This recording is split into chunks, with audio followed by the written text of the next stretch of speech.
O Senhor esteja convosco. Ele está no meio de nós. Proclamação do Evangelho de Jesus Cristo, segundo Mateus. Glória a vós, Senhor.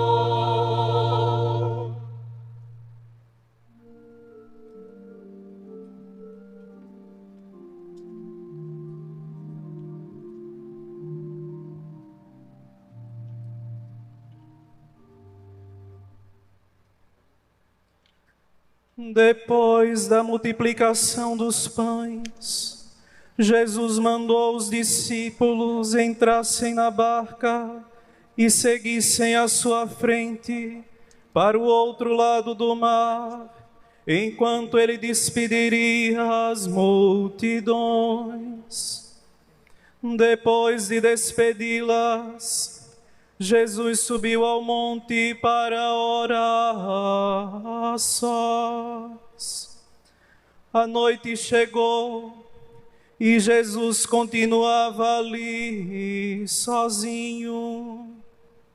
A barca, porém, já longe da terra, era agitada pelas ondas, pois o vento era contrário. Pelas 3 horas da manhã, Jesus veio até os discípulos, andando sobre o mar. Quando os discípulos o avistaram, andando sobre o mar, ficaram apavorados e disseram: é um fantasma. E gritaram de medo. Jesus, porém, logo lhes disse: coragem, sou eu, não tenhas medo. Então Pedro lhe disse: Senhor, se és tu, manda-me ir ao teu encontro, caminhando sobre a água. E Jesus respondeu: vem. Pedro desceu da barca e começou a andar sobre a água em direção a Jesus. Mas quando sentiu o vento, ficou com medo e, começando a afundar, gritou: Senhor, salva-me. Jesus logo estendeu a mão, segurou Pedro e lhe disse: homem fraco na fé, por que duvidaste? Assim que subiram no barco, o vento se acalmou. Os que estavam no barco prostraram-se diante dele, dizendo: verdadeiramente, tu és o Filho de Deus. Palavra da salvação. Glória a vós, Senhor.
Profundamente agradecido a Dom Fernando Saburido, em sua pessoa saúdo os senhores arcebispos e bispos presentes ou que nos acompanham pelos meios de comunicação social. Saudações aos padres e diáconos da Arquidiocese de Olinda e Recife, da Diocese de Garanhuns, da Diocese de Patos e de outras dioceses e congregações. Uma palavra de acolhida aos irmãos e irmãs religiosos e religiosas e membros de novas comunidades. Minha saudação à senhora vice-governadora Priscila Krause, ao senhor prefeito de Recife, João Campos, às demais autoridades civis dos três poderes e às autoridades militares. Saúdo meus familiares aqui presentes, as pessoas que vieram da minha terra, São José de Espinharas, de Patos, de Garanhuns, de Minas Gerais e de outras partes do país. Saudação aos representantes de outras igrejas cristãs presentes e que rezam conosco nesse instante. Saudações a quem nos acompanha pela internet ou pela televisão. Saudações especiais aos meus amigos e amigas, aos cristãos fiéis leigos e leigas, dentre estes os seminaristas. Minhas irmãs e meus irmãos, quando esperávamos que Jesus embarcasse numa canoa e remasse no mar da Galileia, ele inventa de caminhar sobre as águas. Que rapaz estranho esse! Quando esperávamos que Deus se revelasse ao profeta Elias, na ventania, no terremoto ou no fogo, sinais clássicos de teofania, ele inventa de apresentar-se numa brisa suave. Que Deus estranho esse! Quando esperávamos que Israel, com o seu elenco de privilégios feito por Paulo na carta aos Romanos, acolhesse festivamente o Messias, ele o rejeita. Que povo estranho esse!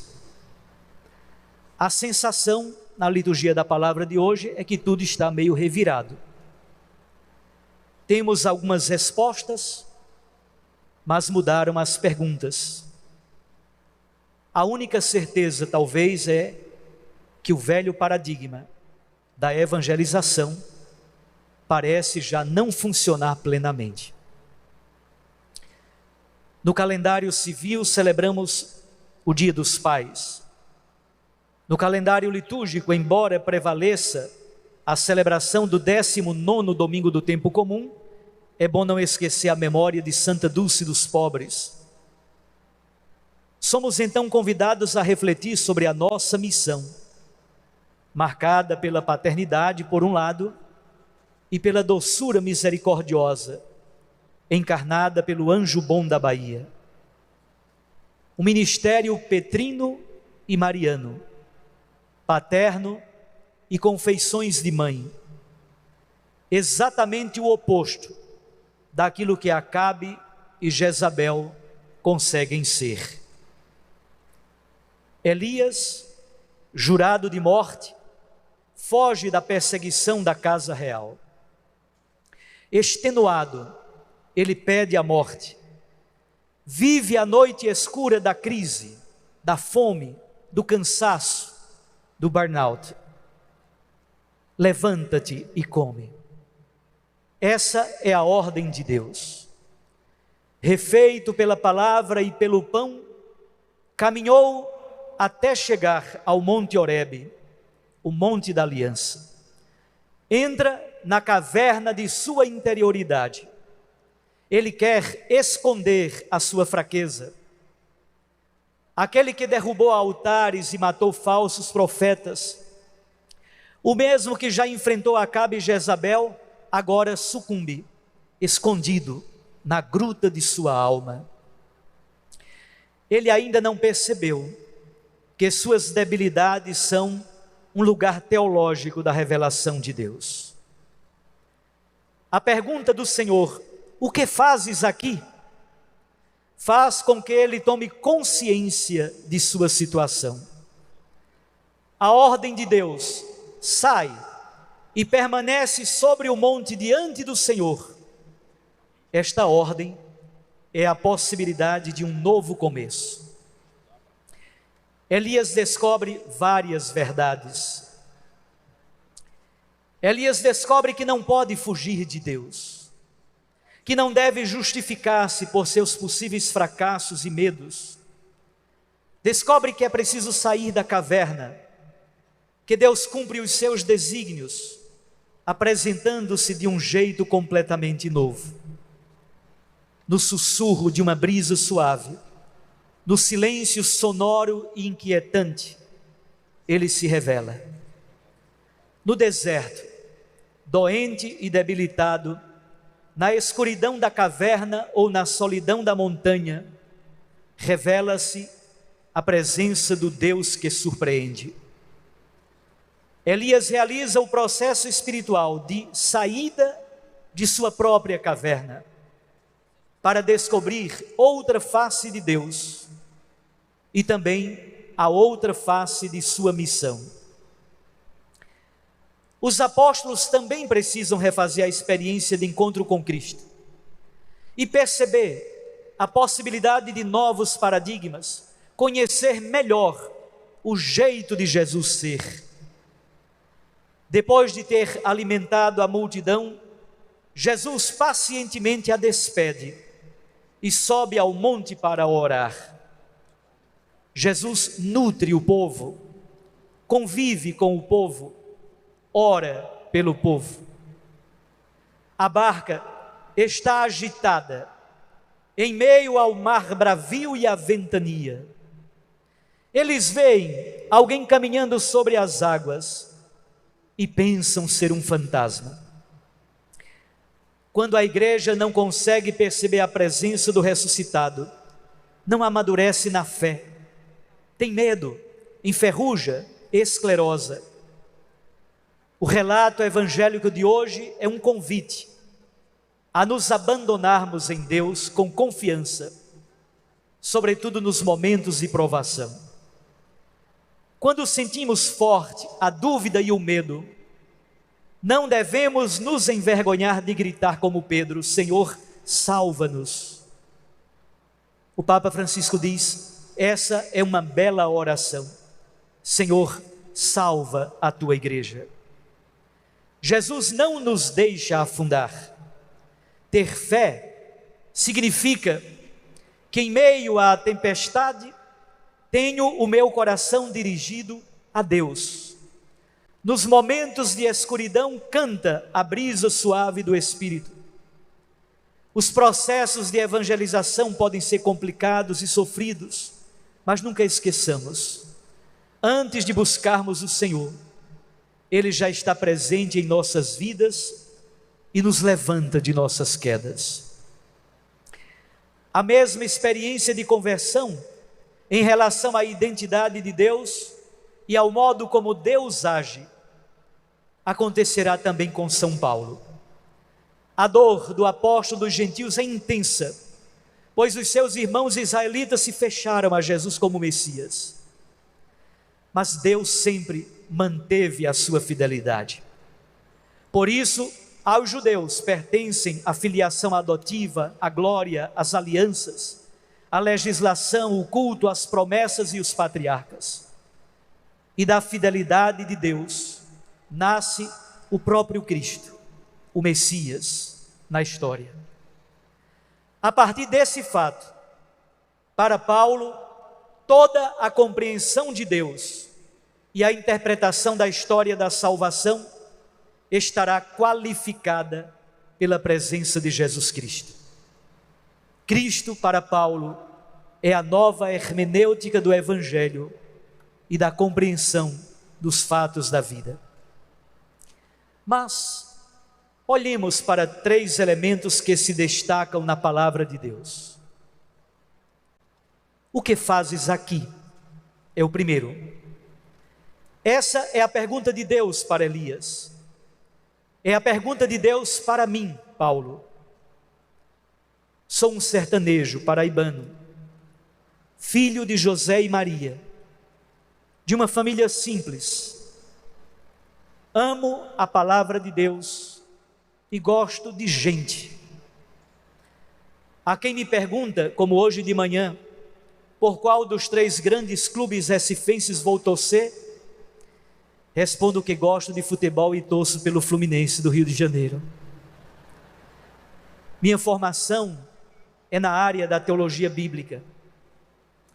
Amo o Papa Francisco e creio que Aparecida e Evangelii Gaudium devem ser uma disciplina obrigatória. Aparecida e Evangelii Gaudium deve ser uma disciplina obrigatória e prioritária em todo o curso de teologia, sobretudo os que formam os pastores do povo de Deus. Esse é o itinerário para a formação dos futuros presbíteros e diáconos, que devem servir nesta querida e amada arquidiocese, fundamentado no discipulado e na configuração ao Cristo, mestre, sacerdote e bom pastor. Esse itinerário é também a bússola que deve guiar a ação missionária de todos que atuam entre nós. Desejo dedicar-me para que a Arquidiocese de Olinda e Recife seja cada vez mais querigmática, orante, samaritana, pobre, servidora, acolhedora e missionária.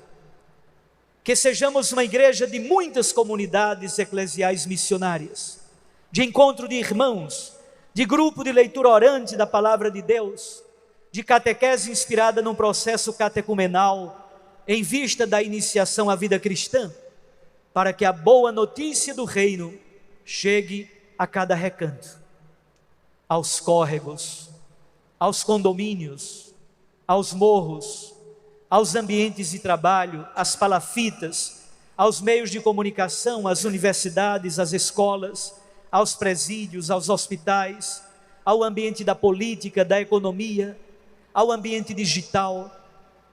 São tantos, são também tantos os areópagos aos quais precisamos falar do Deus desconhecido.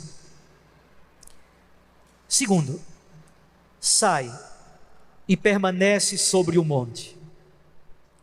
Sai, é a ordem de Deus a Elias. Sobe o monte, alarga o olhar para além das sacristias. O monte é o lugar da aliança, é o lugar da oração de Jesus, lugar da intimidade com o Pai. Do monte vislumbra-se o horizonte. Na subida ao monte, acompanham-me o testemunho de tantos santos e grandes irmãos bispos.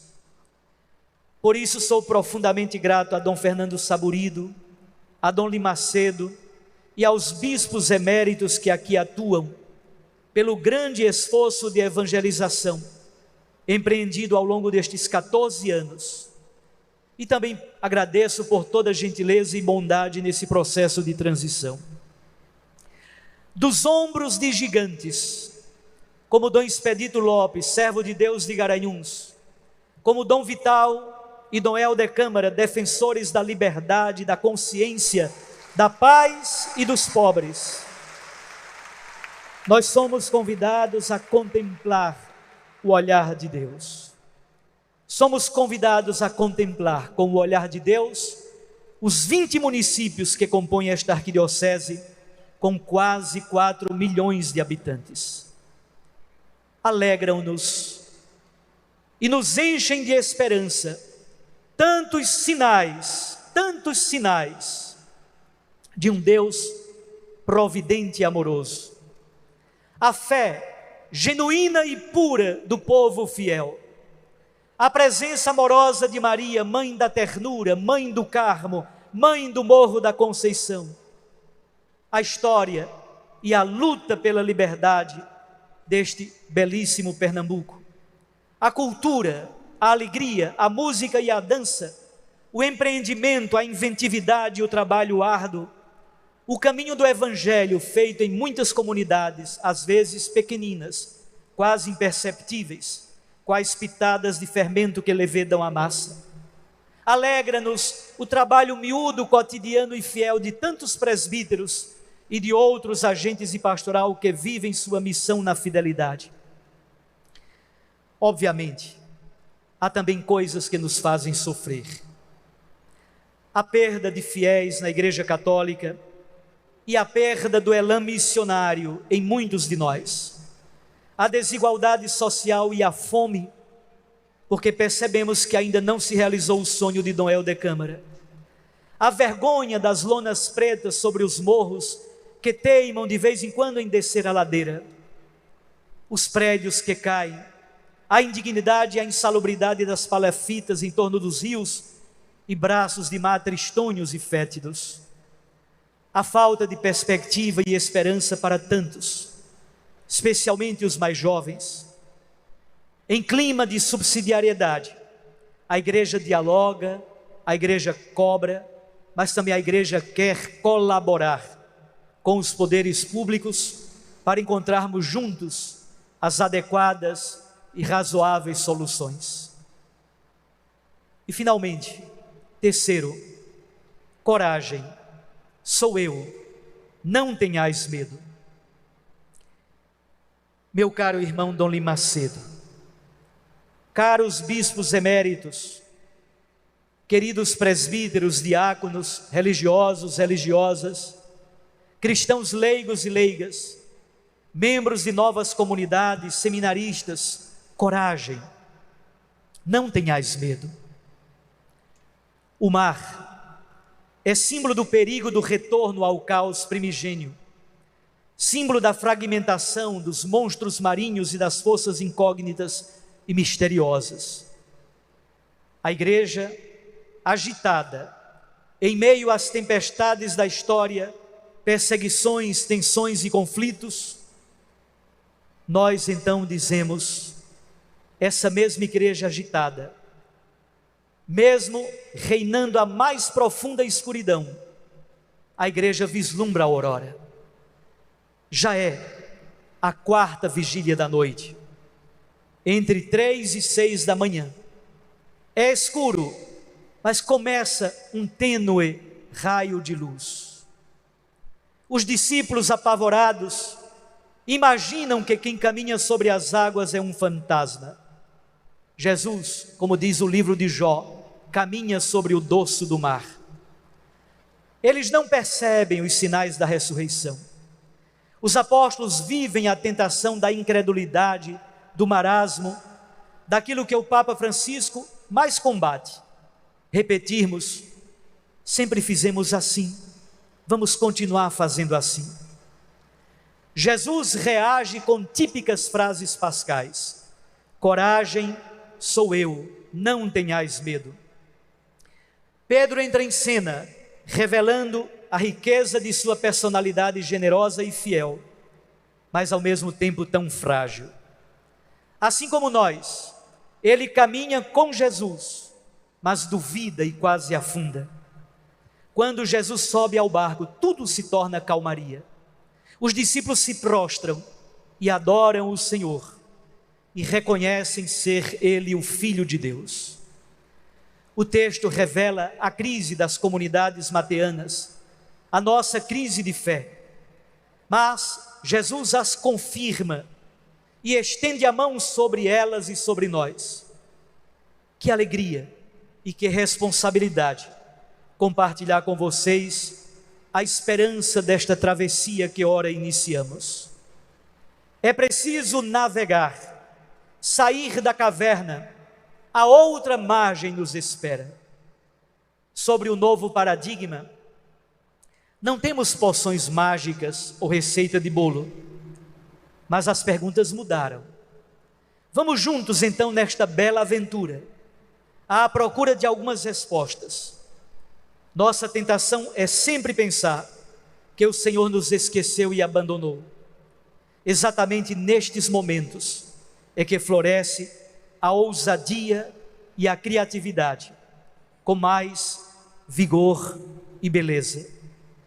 Que a intercessão de Maria Santíssima, de São José e de Santo Antônio nos ajude ao longo da travessia do deserto causticante, ou mesmo da travessia do mar bravio.